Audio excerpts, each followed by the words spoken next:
I'm Julie Herman of Jaybird Quilts and Lazy Girl Designs, and welcome to the Cuppa Tea video tutorial series. These videos will be available ongoing to help you in making your Cuppa Tea Sampler Quilt.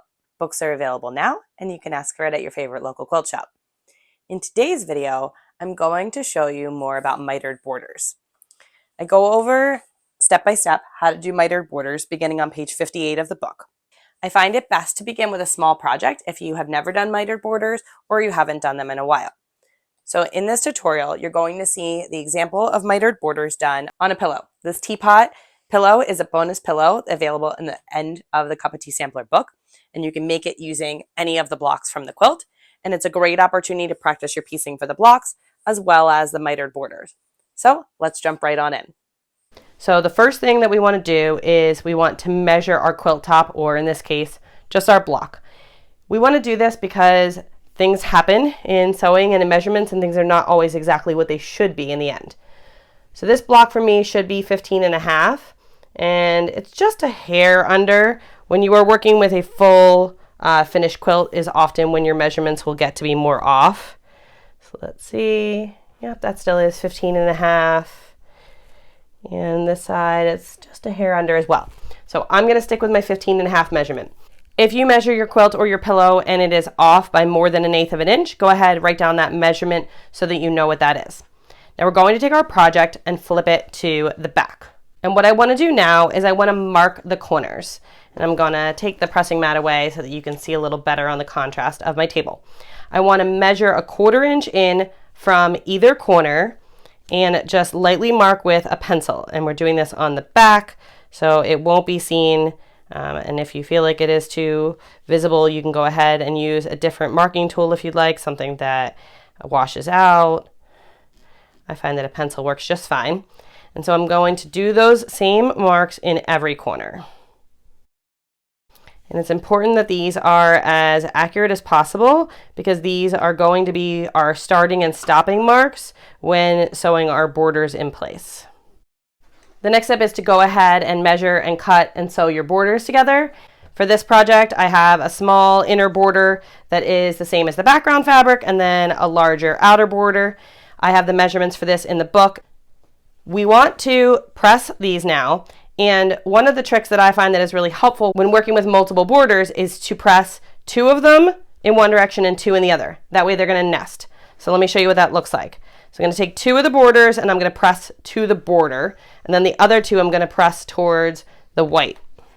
And you often hear me talk about pressing, which is up and down, and not ironing. I find that it is okay to iron a border. This is straight at grain. You still want to make sure you're not putting too much pressure to stretch things out of place, but you can go ahead and go along the length of the piece. So that is my first one that is pressed to the purple. I'm going to press the next one to the purple as well.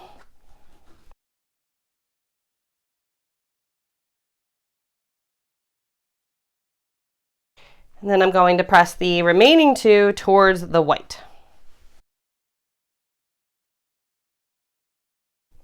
The next thing that I want to do is I want to take all 4 of my borders and I want to press them in half. I just want to create a crease that I can use to line up to my project. It's okay if things are not exactly the same length here because that's going to get trimmed off, but I want approximately the center. I'm going to just lightly press a crease here where the inside border is so that will match up with my block. I'm going to do that on all 4. And now I also want to go ahead and press in those same matching seams in my block here. So I'm just going to fold my block so that the raw edges meet and go ahead and press.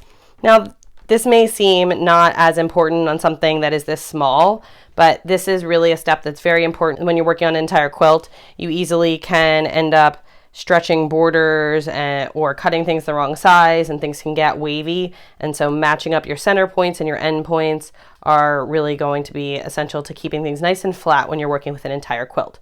So even though we're just working with one block here, I'm showing you best practices as if we were working on something larger.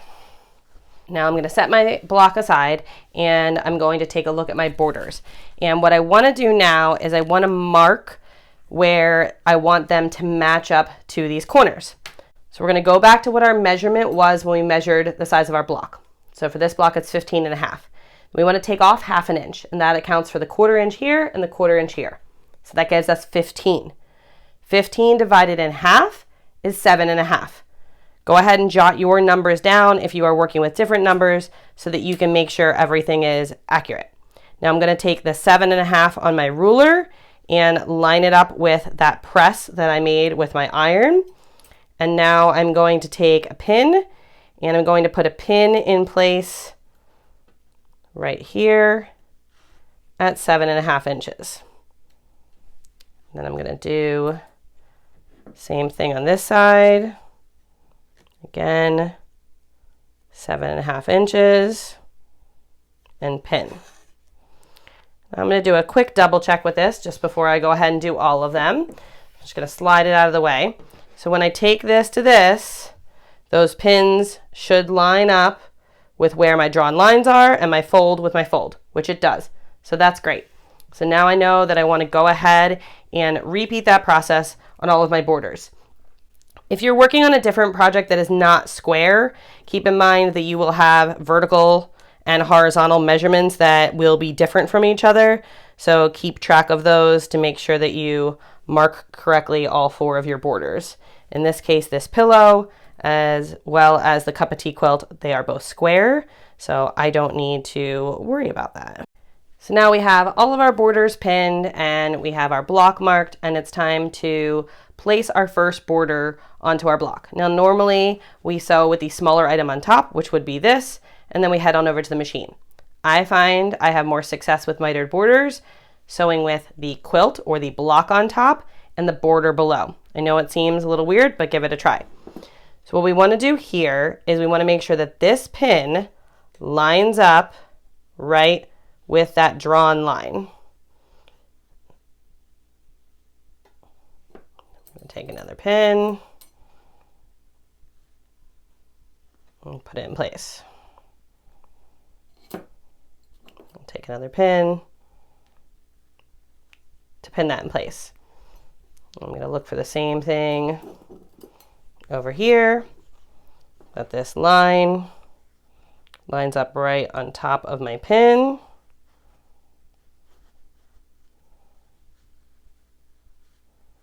Pin that in place. Then I can go ahead and remove those first 2 pins. The last spot I want to match up is where I pressed in the fold in both my pieces. And then depending on the size of your project, if you're working on a pillow like this, or if you are working on a large quilt, will probably determine how many additional pins you put in. Put in as many as you feel like you need to make sure that your border does not shift along your project when you are sewing. Generally, I sew with my 1/4 inch foot, which happens to be a metal foot. I find that it's best for this project to sew with a clear foot if you have that option. It just gives me better visibility because I want to make sure that I am starting and stopping right at that line. I don't want to go past it because then that will interfere with the next piece that I need to put on. So I am switching to a clear foot and I am going to align my pieces to the edge of the foot. I have moved my needle so that that will be my 1/4 inch, which is what I need. It can be beneficial for you to do a little bit of trial and error with your machine to find the settings that are going to be best for you. Now I'm going to start, instead of starting right where I want to be, I'm going to start about between 1/4 and 1/2 inch further forward. And then I'm going to begin by stitching backwards. And I'm going to stitch right to that line and then stitch forward. Take a couple back stitches. And there we are, right at that line. I want to make sure I don't go over it. So I'm going to turn out of reverse into forward and sew down the length of this piece nice and slow.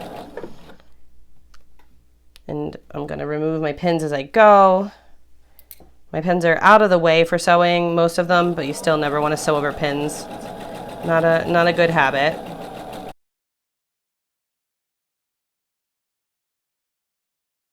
A stiletto can be helpful to make sure that you don't flip any seams. Keep everything where you want it to be.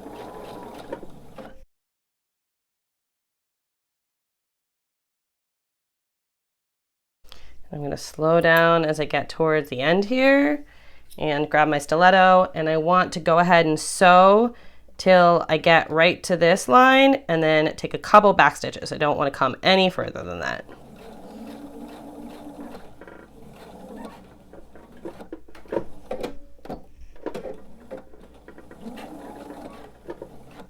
So let's take a look at this. So that's what it looks like, which can feel funny if you have not done mitered borders before, that it is hanging off by a quarter. But you want on the back that it goes to the line each time, then you know you're in the right place. So I'm gonna go ahead and sew my top border on now, and I'm gonna make sure that my borders that are across from each other are pressed the same way. So for my bottom, I chose the one that was pressed to the border. So for my top, I'm gonna make sure I pick one that is pressed to the border as well. So as I mentioned, I'm gonna make sure that I get the other one that is pressed to the border as well. And I'm not gonna worry about pressing that yet. I will do that when I have both of these done.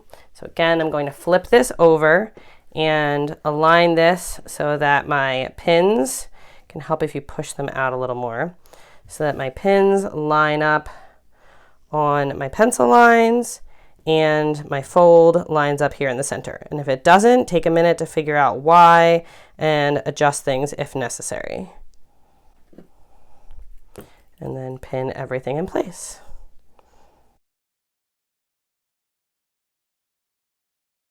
Now that I have my first two borders on, I've went ahead and gotten my pressing station back out. I'm going to go ahead and press the top and bottom borders away from the center, as that will give me the best visibility here to sew the next two borders on. So I'm just going to lightly press it out of the way. This is not the final press by any means. So now that I have the top and bottom on, it is time to put the right and left. And this is a good chance to double check your pressing on these, because you could always fix it now if needed. So here it is pressed to the purple and to the purple, and on both of these it's pressed to the white, and that's what I want. So I'm going to go ahead and line up one at a time. I'm going to use the same landmarks that we used on the other ones, and it can be helpful to take these extra tails and kind of just pin them away and out of the way for right now, just so that they don't get caught. Just kind of pin them up like that. And so again, I'm going to line up my fold that I pressed with my fold that I pressed.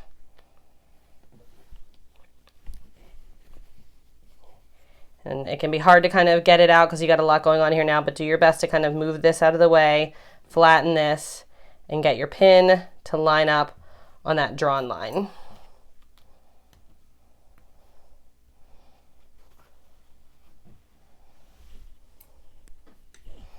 And repeat the same thing over here.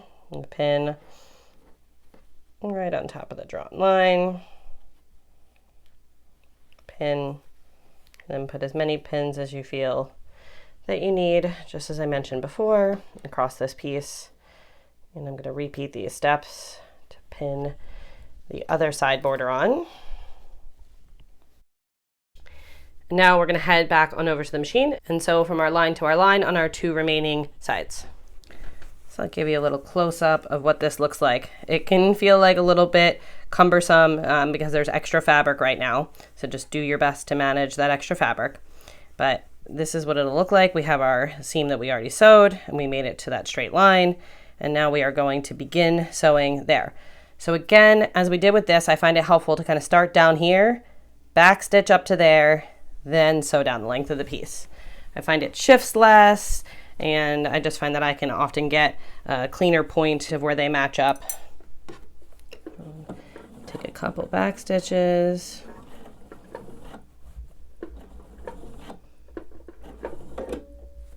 Okay, and switch to sewing forward.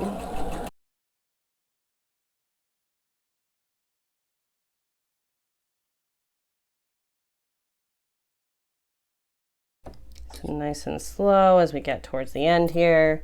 We just want to get to where they're just barely touching, or maybe not even touching, but we don't want to overlap them, so we want to get right to that line.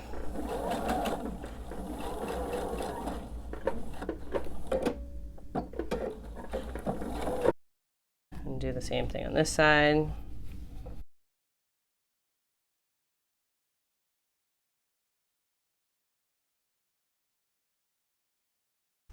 So this is what it should look like. You have the four sides on with all the corners just kind of hanging out. And the next thing that we want to do is we want to temporarily press the top and bottom. Eventually we want everything to be pressed out, but for the next step only, we want these to be pressed in, which is going to help things line up a little bit better.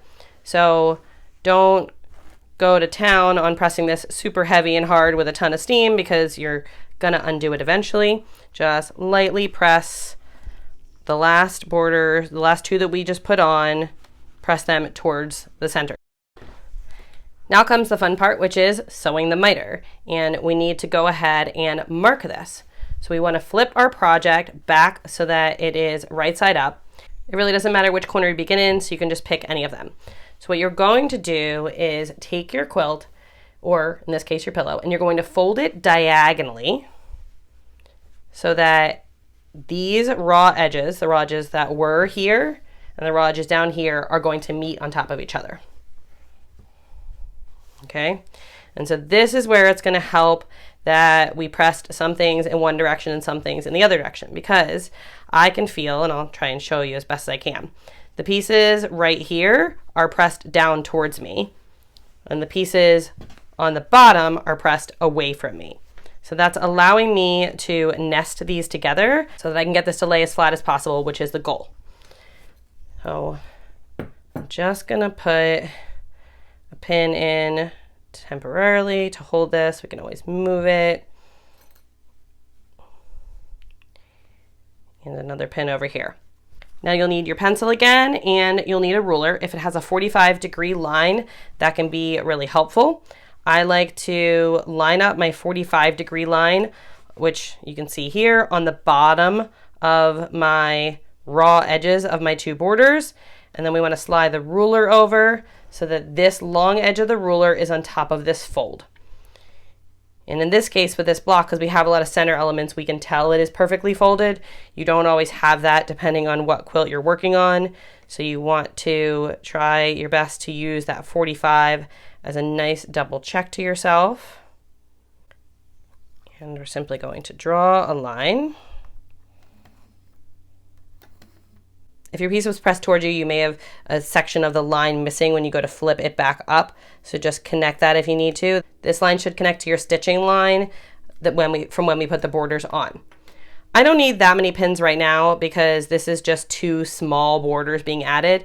But when you're working on Cuppa Tea or something larger where you end up with borders that are more than 9-10 inches, I think in Cuppa Tea they end up over 12 with all of them combined, you want to make sure you put a lot of pins on either side so that nothing shifts. Now I'm going to head back on over to the sewing machine, and I'm going to start stitching a little bit past that point, back stitch, just like we've been doing, and then stitch all the way out. So here's a close-up of what we got. There's the line that I drew, and it connects to the stitching lines, which are now on top of each other. I did have you press it this way for when we were lining everything up, but now begins the time when we're going to press it away. But we need it in that direction over here, so just press it away where you're sewing. You want to have as little bulk as possible in this seam, so you want to press all the seams of everything else we've done away from you right now. And now we're not worried about our 1/4 inch, we're just worried about sewing on this direct line. Again, I'm going to start a couple stitches forward.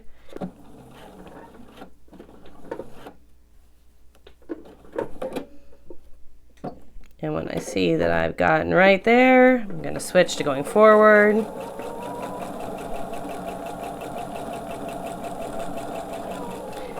And you can backstitch here if you'd like. If there's anything wrong and you have to take it out, it's a couple extra stitches to take out, but it is nice and secure since nothing is going to go on after this. So I do like to backstitch.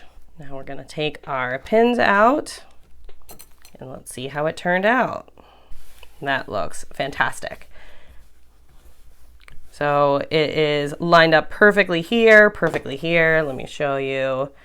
And I don't think I would have been that successful if I hadn't had the seams going in the different directions and measured as much as I had.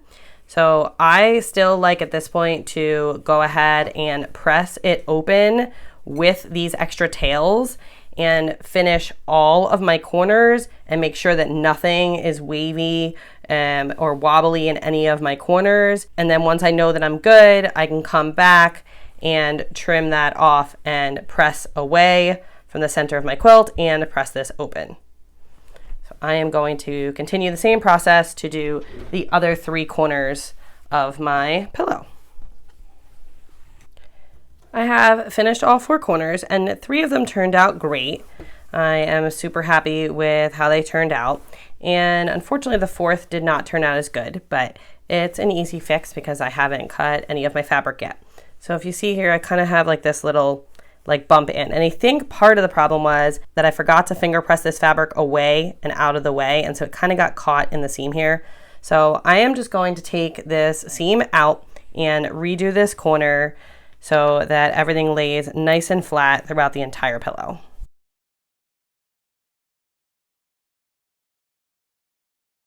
Now, depending on what went wrong will determine how you fix it. If you all of a sudden have your finished project and then your borders are like this and they're super wavy, it means that you might not have measured correctly and that you need to take the entire border off and remeasure so that everything lays nice and flat. If you just have too much fabric here, you might not have drawn your line correctly. So try and troubleshoot to figure out what happened. If you need help, you can always leave a comment or send me a message. So I am just going to lay these on top of each other nice and flat again. And I think my line was not the problem. I think I didn't have all the fabric pushed out of the way. So I'm gonna put a couple pins back in and then push the fabric out of the way. And sew this seam again and see how it turns out this time. So I have my seams nested here, and after I have them nested, then I need to remember to pull this back up, so that I want all of my top seams going towards the center of my quilt.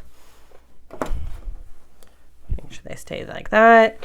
And then again, I am going to start a little bit forward and sew back. All right, let's see how it looks this time. Much better. So I am much happier with that. It seems to be laying a lot flatter. So I am going to now head back over to my pressing station to finish this up. So now I have these beautiful mitered corners, and the last thing I want to do before I cut my excess off is press all of them just to confirm that everything is laying nice and flat exactly how I want. So I am going to open them up one at a time. To start by finger pressing and then putting my iron down. And then this is when I now want to press this piece out. So I'm going to press away from the center so that the corner of my quilt top is on top of this piece of my mitered corner.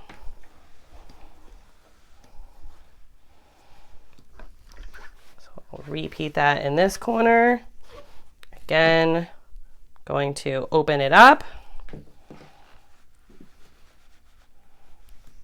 and press away from the center. I find that that really helps it all to lay as flat as possible. And I'm not sure how well you can see how I am pressing the center so that it all lays nice and flat. If I can't zoom in well, I will take a still photo and pop that in the video here so that you can really see how nice and flat things lay in the end. And there we go. It turned out absolutely fantastic. So I am now going to go ahead and trim off those excess corners and quilt my pillow top so that I can finish my teapot pillow. To trim the corners, you can either just take scissors and trim along. Doesn't need to be a perfect 1/4 inch, or you can fold your entire project how we were when we were sewing, and you can use a rotary cutter. I hope you enjoyed this video on mitered borders and that you found it helpful and feel ready to jump on in and try it yourself. If you enjoyed this video, please be sure to like it and subscribe to the channel.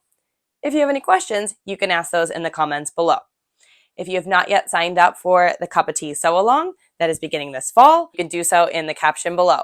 I look forward to seeing you and seeing what pillows and quilts you come up with.